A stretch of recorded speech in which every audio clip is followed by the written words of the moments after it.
If you want one bike that can do this, this, and this, then you want an all-road bike.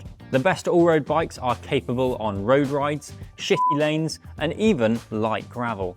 So it's no wonder they're often dubbed as do-it-all bikes. Here at road.cc, we've reviewed loads of the latest offerings, and in this video, I'm going to reveal our very favourites. All-road bikes are seemingly taking over the cycling world, and you can think of them as either an endurance road bike on steroids or as a gravel bike that's having an affair with lycra. Either way, they're kind of a halfway house between a road bike and a gravel bike. If that's created more questions than answers for you, then my apologies, and you can find what is hopefully a far more comprehensive explanation using the card up there. We have to admit, we initially thought that all-road bikes were just one big, massive compromise.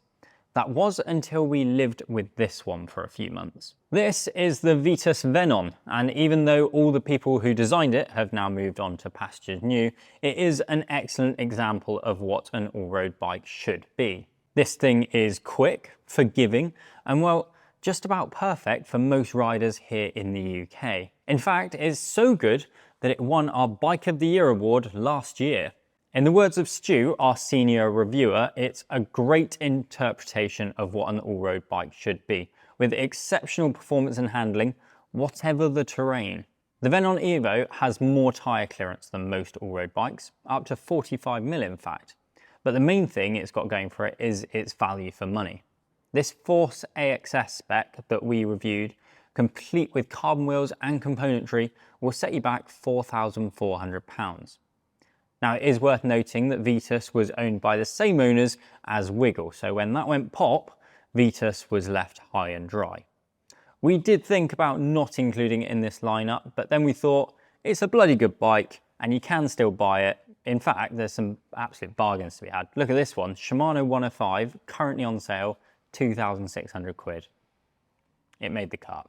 Next up, we have what Specialized calls the smoothest and fastest endurance road bike ever. An odd choice to include in this all-road bike lineup then. Well, the truth is all the lines between bike categories are well and truly buggered up. So rather than try to stick to some made up rules, we thought we'd just show you the best bikes that we think classify in this category.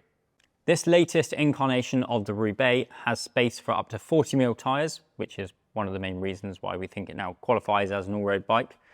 As for reference, the previous generation could only fit 33mm tyres. Suvi put quite some miles in on the Roubaix SL8 and said that although it might look like its predecessor, the list of updates has added to the versatility of the bike beyond paved roads. There's now additional top tube and down tube mounts for storage, and the Future Shock, which is this suspension thingy in the headset, delivers impressive smoothness and control. The Roubaix SL8 starts at £2,500 and goes all the way up to £12,000 for the S-Works version. We reckon the sweet spot is this expert model with SRAM Rival AXS, carbon wheels and a power meter for £5,500. The third bike on our list is the new Ridley Grifn RS. Stu's just finished reviewing this one and liked it even more than the already very good non-RS version. I did also ride that one and it was very good, apart from the extremely noisy brakes.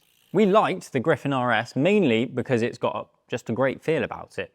Not just the ride quality, but also the geometry and finishing kit make it behave just like a fast and fun road bike.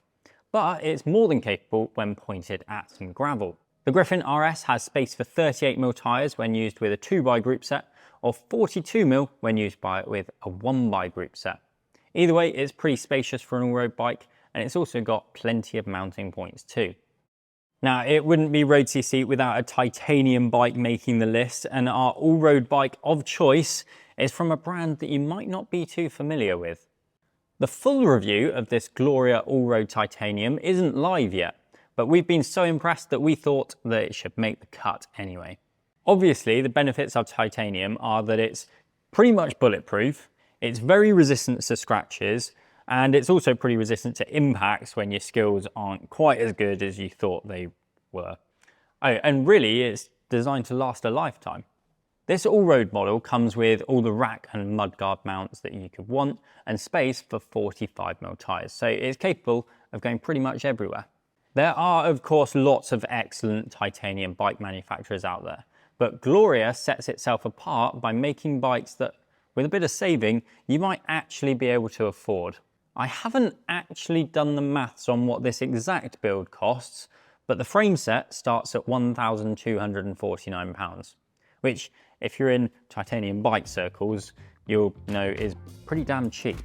Before we get on to our final selection of bikes, make sure you're subscribed to the road.cc channel to stay up to date with all the latest bikes. Now, you don't see many Argon 18s riding around in the UK anymore, but we seriously love this one and think that it's perfectly suited to broken lanes and crappy roads. Although it looks like quite an aggressive race bike, the design is actually masking what is quite a tall head tube and stack height. This not only makes it more comfortable, but is also probably better suited to most riders who perhaps aren't as flexible as they'd like to be, myself included. Our Ultegra Di2 model came in at 7.6 kilos on our scales, complete with tools hiding in the down tube.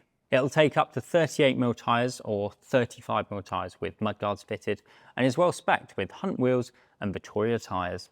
Our final spot goes to what is really a gravel bike. This is the Orbea Terra, and despite being marketed as a gravel bike, we think that it makes an excellent all-road bike too. During the review, Suvi found that this was a bike that was very capable on the road, and with quite narrow rims, for a gravel bike that is, quite short chainstays, for a gravel bike, and a zero setback seat post, it's really rather easy to roadify. Being a gravel bike, you can still fit up to 45mm tyres, but that's reduced to 35mm tyres with mudguards fitted, and it just goes to show that you can't judge a book by its cover, or a bike by what the manufacturer says it is. And yeah, it does come in other colours other than pink, although I'm digging it. Well, that is the 6, but we would also like to give honourable mentions to a few bikes that we think, depending on the terrain you want to ride, would also make excellent all-road bikes. The Mason Resolution is a steel masterpiece that doesn't come cheap, but is a great example of exceptional build quality and finishing. The Pinarello Dogma X also gets a mention. It's once again probably more endurance bike rather than all-road bike, but we were blown away by how good this thing rode. And finally, the latest Giant Defy. It can now fit up to 38mm tyres and scored a very impressive 9 out of 10.